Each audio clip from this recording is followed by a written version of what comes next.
La problématique de ce matin porte donc sur la politique avec une question. Y a-t-il des secrets pour devenir un bon homme politique? Monsieur Tchamba, je vous passe d'abord la parole. Hein.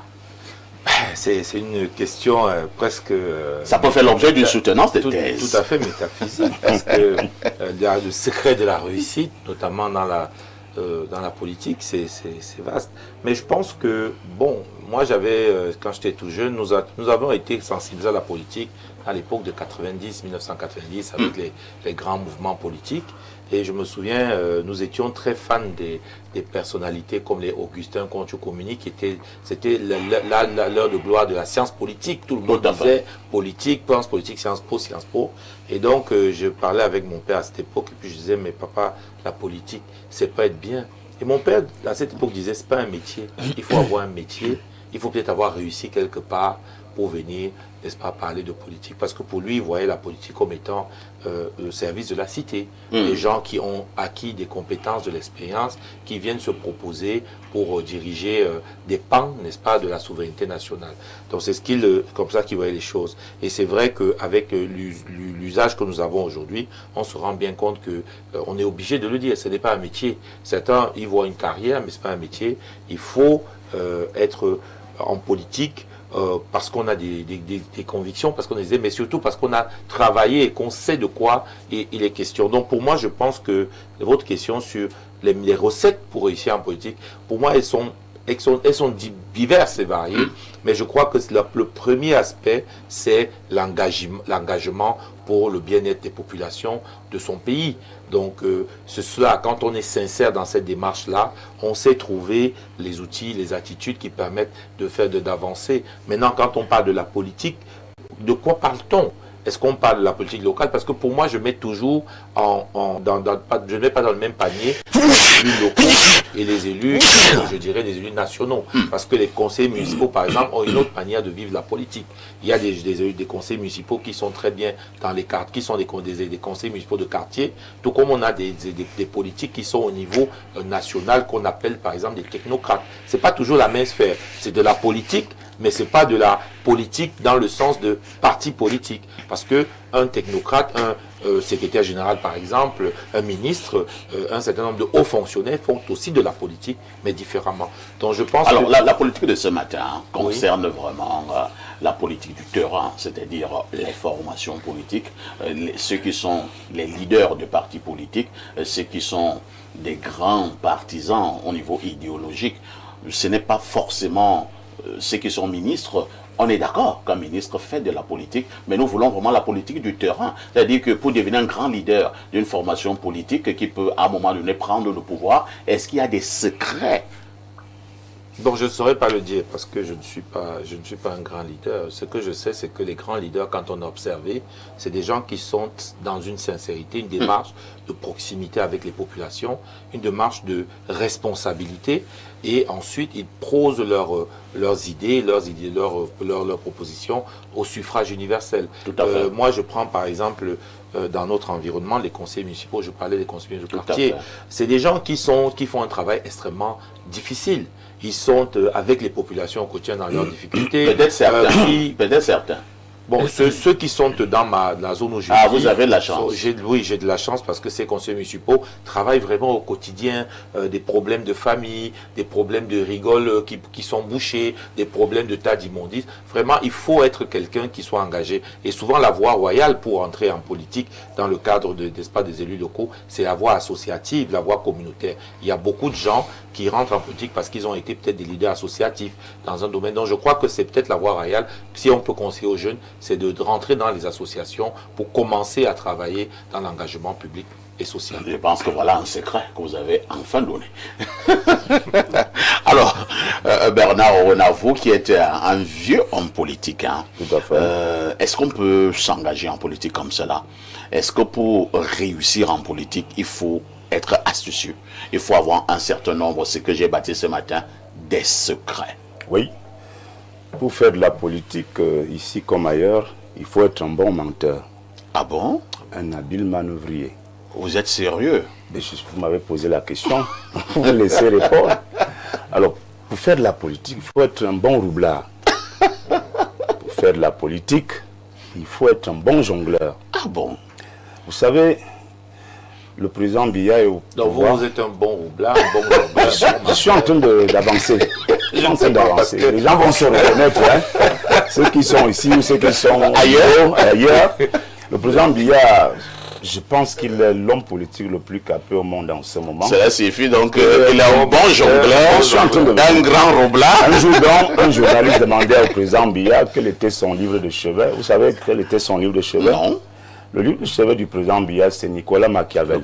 Le prince. Et il faut lire donc Le Prince pour comprendre qui est le président Biya et qui est l'homme politique. L'homme politique, parfois ici, c'est un homme qui sait parler. Il sait vraiment parler et il sait placer les mots, surtout quand il sait ce qu'il veut et où il va. L'homme politique, c'est M. Konchu Komenya, pour reprendre M. Tchamba. L'ancien ministre. Alors, il était porte-parole du gouvernement. Vous savez pourquoi il était célèbre? Non. C'est parce qu'il nous a dit qu'il y a eu 0 morts à l'université. Alors qu'il y avait eu des morts. Ah ben moi, je n'en sais rien. Et il avait la capacité de convaincre l'opinion nationale, internationale, qu'il y a eu 0 mort. Vous savez, dans un français facile, quand quelqu'un vous dit qu'il y a eu, hein, et il dit il y a eu, et il dit 0. C'est un peu compliqué là. C'est lui qui nous a également dit que l'argent était entre Yaoundé et Voilà. Donc ça, tout ça, c'est la politique parfaite ici. Le thème de ce matin, la thématique de ce matin est vraiment bien, parce que nous sommes en plein dans la politique. Vous savez que les gens attendent le remaniement. Et l'homme politique dit, dans quelques jours, l'homme politique dit qu'il y aura le remaniement dans quelques jours. Et les gens s'affolent partout là. Il y a d'autres qui vont en Inde, qui invitent les marabouts, qui dérangent là, les coups bas, les messes de minuit. Tout le monde. Alors qu'il n'y a rien. Le président est calme. Il fait même ses anniversaires au palais. Il est serein. La vie continue. Ça, c'est l'homme politique. Donc, il vous met, il vous dérange. L'homme politique nous dérange. Et la preuve, c'est que les gens sont dérangés au Cameroun aujourd'hui parce qu'ils attendent le gouvernement. Les gens sont dérangés au Cameroun aujourd'hui parce qu'ils attendent la fixation d'une date des élections municipales législatives. Le président a son calendrier. Il reste dans la fourchette où il respecte la Constitution. 18 mois. Et 18 mois. Mais le gars, le président, il nous dérange. Il nous manipule. Les gens sont perdus. Il nous manipule. Bien sûr. Tout le monde est perdu là. Même ceux du RDPC. Donc, la politique, parfois ici, les principaux secrets de la politique, honnêtement, c'est de ne pas beaucoup aller à l'église les dimanches. Ah bon? Parce que vous êtes un menteur. Alors vous retrouvez là Sartre, hein, oui. Dans les mains sales. Oui. Et voilà le bonhomme, un monsieur qui apprend la politique à un bonhomme. Il lui dit à peu près les choses que vous êtes en train de dire là. De bonnes et choses. le bonhomme là est choqué. Il lui dit, ben c'est pas possible. Moi je vous parle de morale. Et le vieux rigole. Il dit que mais la morale est une idée des moines et des fakirs. Nous, en politique, nous avons les mains sales. Nous les avons trempées dans la boue et dans le sang. Que viens-tu faire parmi nous si tu nous parles de morale? Dans la politique, les secrets. Mais quand j'avais lu ça il y a une trentaine d'années, ça m'a choqué. Hein. Non, ben relis maintenant.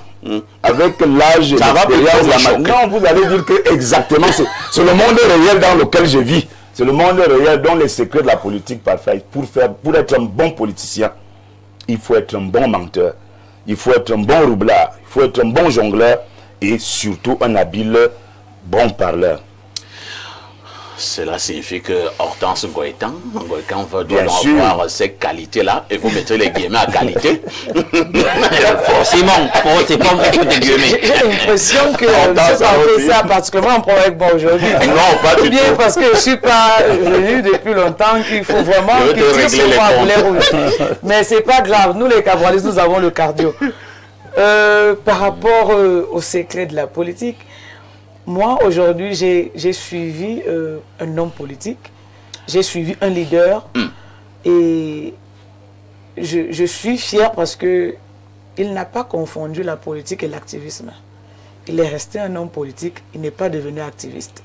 Parce que nous sommes au Cameroun, les gens mélangent un peu tout, l'activisme et la politique. Au Cameroun, pour être homme politique selon il y a un groupuscule de personnes qui pensent détenir la pensée unique. Pour eux, pour être homme politique, il faut tout le temps être en guerre avec le régime, tout le temps être en guerre avec tel. Ils n'ont pas compris que être un homme politique, c'est celui qui constate ce qui ne va pas et propose des solutions. Celui qui dirige peut accepter, utiliser d'autres de ces solutions ou refuser. La preuve, lorsqu'on avait suivi le discours du chef de l'État, lorsqu'il prestait serment, beaucoup de gens avaient l'impression... Voilà, beaucoup de gens avaient l'impression que c'est un discours qui avait été écrit par un autre homme politique, qui est d'ailleurs mon président, pourtant non. En fait, c'est pour dire que les hommes politiques fonctionnent dans un certain cadre, où on observe, on fait des analyses et on propose des solutions. Maintenant, de mon côté, tout à l'heure, comme vous m'avez un peu indexé, oui, au niveau des qualités, entre guillemets, que Bernard évoquait tout à l'heure, est-ce que vous vous reconnaissez dans ces qualités-là en tant que femme politique? Je ne me reconnais pas. Pourquoi? Parce que particulièrement... Vous n'êtes pas une jongleuse. Particulièrement dans mon village, je suis dans un village où avant le régime a souvent eu 100%. Oui. Et où je suis venu battre le régime à mon premier essai, sans avoir... En fait, j'ai pas eu besoin de jongler, j'ai pas eu besoin de mentir, j'ai juste été présente. C'est-à-dire, j'ai été présente avec ma population, j'ai été là dans les bons et les mauvais moments. Et juste ça, et j'ai su comprendre leurs soucis.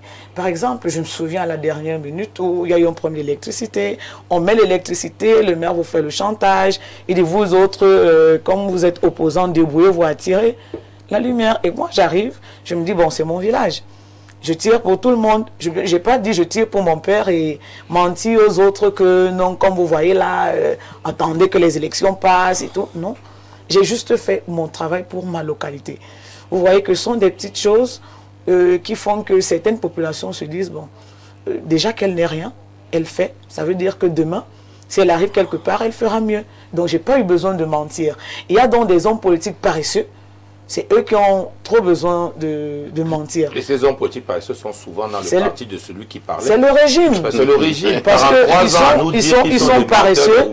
Après les élections, ils disparaissent, ils ne font plus rien. Et quand les élections viennent, ils passent le temps à mentir, ils passent le temps à monter les frères contre d'autres, ils passent le temps à faire des petits coups bas.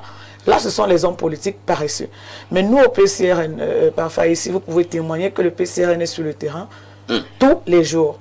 D'ailleurs, la preuve, moi je dis souvent aux gens, la preuve, nous avons vu le défilé du 11 février, presque le seul parti d'opposition qui s'est battu pour défiler un peu partout, c'était le PCRN. Pourquoi? Parce que le PCRN demeure présent à tout moment. Très bien. Ça fait qu'au moment, au moment où nous allons battre campagne, nous expliquons aux gens que vous nous voyez tous les jours, nous sommes avec vous tout le temps, nous connaissons vos problèmes, mais pour le moment, et on dit souvent aux gens que pour le moment, nous ne pouvons pas parce que nous n'avons pas le pouvoir. Mais nous sommes avec vous sur le terrain. Donc, pour moi, un homme politique n'est pas toujours obligé d'avoir les mains sales, surtout lorsque nous sommes dans un pays comme le Cameroun, où le régime s'est bien arrangé à tout détruire, le régime s'est bien arrangé à rendre tout le monde tordu. On n'a même pas besoin de se salir les mains pour faire la politique au Cameroun, surtout lorsqu'on est opposant. Il suffit juste d'utiliser cet art du régime parce qu'il faut qu'on reconnaisse une chose, c'est qu'au Cameroun, tout est à l'envers, rien ne va. Donc on n'a pas besoin de se salir les mains pour montrer aux populations que rien ne va. Selon Hortense, au Cameroun, tout est à l'envers, rien ne va. Je ne sais pas si c'est excessif. Mvondo nous dira tout à l'heure ce qu'il en pense. Mais en attendant, Mvondo, vous qui êtes homme politique, vous êtes à la recherche des suffrages, vous êtes dans une localité. Est-ce que vous allez toujours tenir le langage de la vérité à ceux qui devraient vous voter? Ou alors ce qui est important pour vous, c'est de leur dire ce qui peut faire en sorte que vous soyez convaincants et donc d'avoir les suffrages? Écoutez, M. Parfait, ici, je ne voudrais pas émarger dans le budget de ceux qui satanisent la politique, ceux qui, comme on appelle, vitupérer, critiquer. Ça crée un climat très galvaudé et une perception délétère de la chose politique. Mais le malaise, il est profond parce que lorsqu'on parle au Cameroun, nous n'abordons pas l'approche conceptuelle. C'est quoi un homme politique? nous avons plutôt l'image de ce qu'on nous brandit, homme politique égale menteur, égale roublard, égale... C'est sataniser la politique, la science noble. La politique, on l'a fait toujours avec la Bible à ses côtés et le Coran. La Bible, le Coran, ce sont même des instruments politiques. Parce que tout est politique. C'est pourquoi je disais, il faut aborder la chose en créant, en cherchant d'abord son contenu. La politique, c'est quoi dans la conception de la Grèce antique? C'est là de gérer la cité. Un homme politique devient donc celui qui a l'art d'organiser, de gérer la cité. Parce que si il n'y a pas un homme politique, on rentre à l'état de nature, la barbarie, la sauvagerie. Mais quand les gens passent souvent sur ce régime qui n'a rien fait 43 ans, mais je suis étonné qu'on dise que le Cameroun, c'est le leader, la CEMAC, l'Afrique centrale et autres, nous avons, si on a la possibilité de parler sur un plateau, vous avez un beau costume, vous rentrez chez vous, vous revenez, c'est la politique, c'est l'homme politique qui organise, qui gère. Vous êtes sérieux? Non, je suis sérieux. Je vois la chose un peu sur le plan scientifique. C'est pourquoi je disais, le malaise au Cameroun ou en Afrique, c'est la conception de l'homme politique. L'homme politique, on croit que c'est souvent un ange qui va descendre du ciel et opérer des miracles. Non! La société est complexe parce que l'homme est complexe lui-même. S'il faut donc bâtir une science qui organise, qui gère, il n'y a pas de secret magique au sens mystérieux du terme où on va faire... Non, c'est une science. Mais s'il faut revenir sur le thème, un bon homme politique... Oui, un bon homme politique. Je veux dire, il n'y a pas de secret, mais il y a quand même des ingrédients qui accompagnent un bon homme politique. Un bon homme politique doit être crédible. Un bon homme... Et quand je parle de crédibilité, vous n'allez pas faire la politique, vous venez, il y a des hommes politiques crédibles. Exemple. La preuve en est que si vous dites qu'il n'y a pas d'hommes politiques crédibles, ça dit vous êtes en train de dire que, on croit. Vous êtes en train de dire que tous les Camerounais qui ont peut-être, d'une manière ou d'une autre, décidé que X ou Y conduisent, ça peut être un député, ça peut être un maire, ça peut être le président, tous sont idiots, c'est pas possible. Personne n'a dit ça. Ces choses, ces gens, ces personnes, qui croient encore à un homme politique. je mets à son nom. Les gens croient aux hommes politiques, c'est pourquoi il y a des élections, et c'est pourquoi il y a un gagnant. Il ne s'agit pas de dire d'assimiler un homme politique à un menteur. Un homme politique doit être crédible. Un homme politique doit être capable de convaincre. Un homme politique doit avoir une vision. Mais pas une vision, je voudrais dire égoïste, mais une vision qui vise à créer des conditions de possibilités pour que tout le monde soit épanoui. Merci. C'est ça un homme politique. Alain Douk, y a-t-il des secrets pour être un bon homme politique? Y a-t-il des secrets? Peut-être bien des recettes, des compétences. Parce que être un homme politique, c'est exercer un magistère public. Et pour tout magistère public, il faut des compétences pour les exercer. Bien, je vais revenir sur l'adjectif bon. Oui. Peut-on être un bon homme politique? Vous avez vu, l'aîné Bernard tout à l'heure est allé totalement s'empêtrer dans un paradigme de vision de la politique. C'est-à-dire que le paradigme totalement immoral, si ce n'est immoralisé, il existe. Tu as parlé tout à l'heure, tu as cité Sartre. Tout à fait. On ne peut pas faire la politique dans les mains sales. Avec les mains propres. Il faut des mains sales. Et encore que, mon Dieu, dans notre contexte, il faut même le cul sale peut-être. Il y a le prince de Machiavel que vous avez cité. Oui. Sauf que là-bas, ce n'est pas une prescription. Je tiens encore à le dire sur le plan philosophique. Machiavel fait des constats. Voilà comment les princes se comportent. Il décrit. Les princes. Bien sûr, ceux qui gouvernent. Même un président est un prince. Tu ne sais pas. On parle de ceux qui gouvernent. Il avait Mazarin. Le cardinal Mazarin. Le bréviaire du politicien. On voit comment il y a consécration au travers du constat ou peut-être de la prescription de l'immoralité.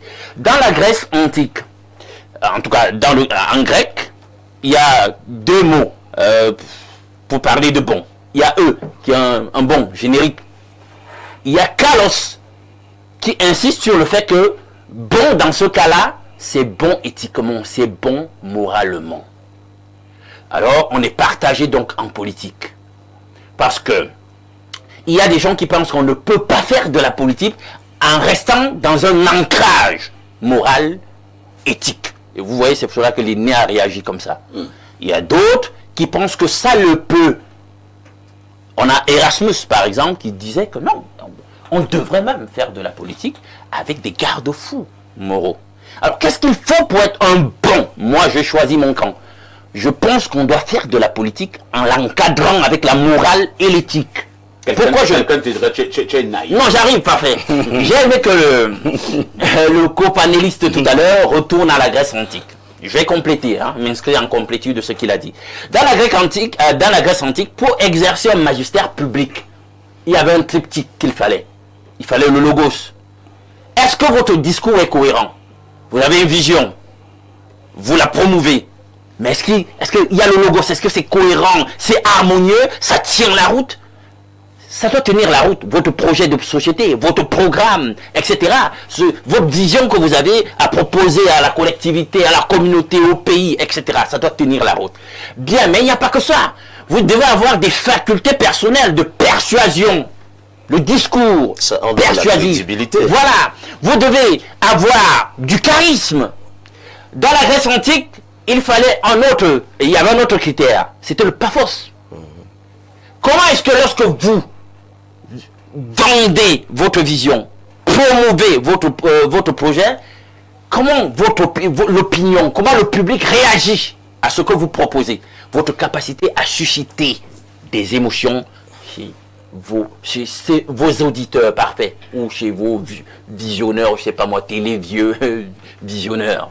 Donc il y a ça, il y a cet aspect des compétences ou alors des facultés personnelles là qu'on ne peut pas ignorer. Donc vous devez l'avoir, vous devez avoir un certain charisme lorsque vous dites que vous voulez exercer un tel magistère. Maintenant, puisqu'il faut un tout petit peu rentrer dans le temps, dans notre temps, le temps de la modernité, justement, on persuade au travers d'un certain nombre de médiums aujourd'hui.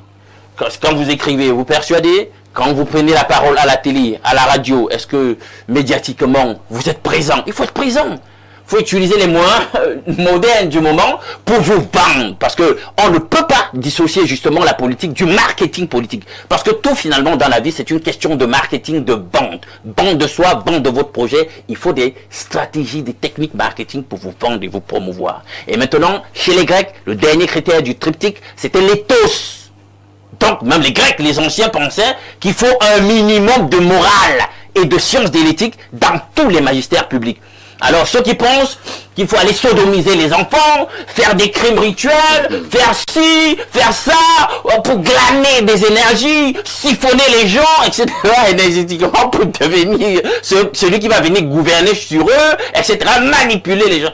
Bon, je pense que les anciens n'étaient pas aussi d'accord que ça avec cette façon de faire. Là, je te redonne la parole. Tu es dans la politique dans le sens large. Oui. Voilà, c'est une analyse synoptique. Quand vous dites que certains font, donc nous parlons de manière générale. Non, c'est général. Alors, le cœur du pays, bonjour. Waouh, c'est moi le cœur du pays. Nous connaissons un cœur du pays. Et il n'y a qu'un seul homme politique au Cameroun, c'est M. Paul Biya. Le reste, ce sont des charlatans déguisés qui veulent remplir leur panse après 60 ans. Comment expliquer qu'aucun visage crédible ne se soit démarqué? C'est Cyril Adouala qui envoie cette contribution. Un autre message, bonjour le panel, y a-t-il des secrets pour être un bon homme politique? Notons que la politique est la gestion de la cité. De ce fait, la gestion des intérêts divergents. Cette divergence est le vecteur de toute réussite en politique. Exploiter les intérêts en présence, susciter de l'exploit, avancer, masquer, comme dirait Descartes. C'est Thomas Donkwaban qui envoie cette contribution. Un autre message ce jour, le politicien fait des promesses pour améliorer le cadre et les conditions de vie des populations. Ces promesses sont un défi lancé à l'avenir, porteur par définition de l'incertitude. Quand il passe à l'action, les paramètres peuvent ne pas être favorable à l'accomplissement des promesses.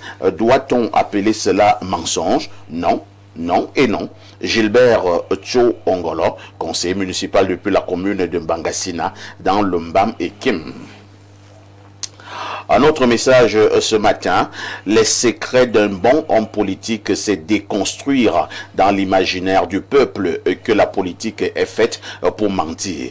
Ainsi, pour bien la pratiquer, on doit être porteur d'une vision réaliste, pratique et futuriste. Croire et faire croire en son projet de société qui propose d'apporter le bien autour de soi. Et comme la politique est tout aussi un jeu, le bon acteur se doit de maîtriser l'art de jouer. Bonne année à vous, perfecto. C'est Maurice Okokomo, apôtre. Merci, monsieur l'apôtre. Un autre message, bonjour parfait, ainsi qu'à votre panel. La problématique de ce matin appelle une réponse claire et sans équivoque. Il est impératif de prêter une oreille attentive aux aspirations du peuple et de s'efforcer de répondre à ses attentes légitimes. Voilà le secret pour être un bon homme politique. C'est Paul-Éric Mbomé qui envoie cette contribution. Une autre contribution ce matin, bonjour parfait ici. Et à ton panel, à ton riche panel, les hommes politiques camerounais nous ont démontré que la politique est une affaire de menteurs et ça ne nous donne même plus envie de faire de la politique. Prenons cette autre contribution. Bonjour parfait. Pour compléter les dires de Bernard Owona, si tu veux castrer ton bouc, fais-lui avaler 5 morceaux de cubes. Plus jamais il ne va s'approcher d'une chèvre. C'est Abba, sonnet de plus poli. Ah bon? Ah bon? C'est si grave, hein? Incroyable. Je vais expérimenter. Avec le bouc de qui? Ton bouc. Bonjour. Bonjour le sac de modérateur. J'aime trop ta veste grise. Hier, tu nous as montré un autre look avec une veste noire d'un autre genre. Abdoulaye Dongwaïkele. Oh, Abdoulaye, c'est El Dabo. C'est la bière des chefs d'État. C'était ça hier. C'était un peu très compliqué. Il est cher, hein? C'était un peu très compliqué. Je ne vous donnerai pas le prix de ce que j'ai mis hier. C'est pas important. Ce matin, nous parlons des secrets d'un homme politique. Bernard Owona. Oui. Ils sont nombreux qui pensent que tu exagères. Sur ce plateau, apparemment, tous pensent qu'on peut faire la politique avec la Bible, avec le Coran, avec le chapelet. On peut faire la politique en étant éthique. Moi, je voulais être dans le sujet. Après, vous savez, quand vous êtes hors sujet, c'est pas gentil. Non, vous avez la sous-moyenne. Ben, alors, vous êtes hors sujet, vous avez la sous-moyenne. Moi, je suis dans le sujet. Je réponds à la question. Y a-t-il des secrets pour être un bon homme politique? J'ai dit oui, comme moi j'ai fait de la politique. Je me suis rendu compte que, je vais prendre une image, il y a quelques mois ou quelques années, le ministre d'État Jacques Famdongo était en tournée dans le sud chez lui, là où il est patron politique régional du RDPC, et il a été séquestré par les populations. Vous avez vu l'image, non? On a dit, vous ne bougez plus. Ça fait des années que vous nous mentez sur cette route. Vous ne bougez plus. C'est ça la politique. Ben, moi, je réponds à la question.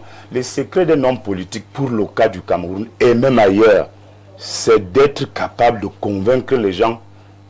Vous allez faire des choses même si jamais vous n'allez les réaliser. Donc, ça veut dire quoi concrètement? Ça veut dire que quand les gens vont venir dans 4 ou 5 mois pour aller aux élections municipales législatives, ils viendront vous dire que élisez-nous à la tête de la mairie.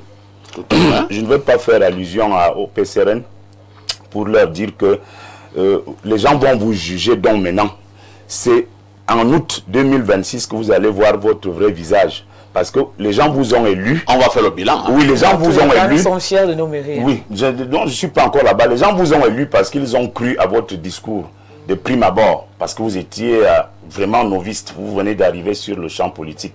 Maintenant que les gens vont avoir l'opportunité d'apprécier ce que vous avez réalisé pendant ces 5 ans, plus toutes les prorogations que vous n'avez jamais refusé, que le président vous offre, vous allez remarquer que les gens vont être capables de vous sanctionner. D'ailleurs, vous savez qu'il y a eu une élection...